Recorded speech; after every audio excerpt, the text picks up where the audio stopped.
Hi friends, ఈరోజు Oreo cake చేద్దాం అనుకుంటున్నానండి. స్కూల్ నుంచి పిల్లలు ఓరియో బిస్కెట్స్ తెచ్చి మమ్మీ కేక్ చేయి అంటే ఇలా ట్రై చేస్తున్నాను అనమాట. ఒక ప్లేట్లోకి బిస్కెట్స్ అన్నీ తీసుకున్నాను. ఆ క్రీమ్ని ఇంకా సపరేట్ చేశాను.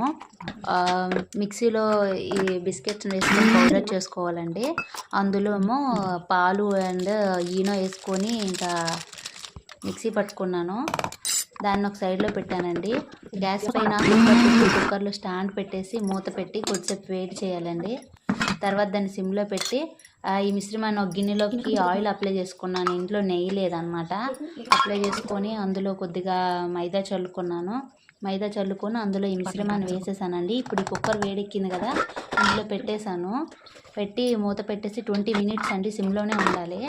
తర్వాత చెక్ చేశాను, ఇంకా ఉడకలేదు. మళ్ళీ ఒక 5 మినిట్స్ ఉంచాను.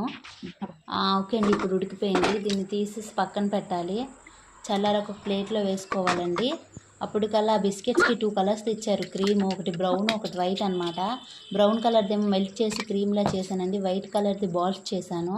ఇప్పుడు ఈ కేక్ పైన ఆ క్రీమ్ని, ఆ బ్రౌన్ క్రీమ్ని వేసేసి దాని మీద ఈ వైట్ బాల్స్ని మనం పెట్టుకుంటే చూడడానికి చాలా బాగుంటుందండి. తర్వాత ఇది మా పిల్లలకి ఇద్దామని ఇస్తున్నానండి. మా అబ్బాయి ఏం చెప్తాడో చూడాలి. మమ్మీ బాగుంది అంటాడు అనుకుంటున్నాను. సూపర్.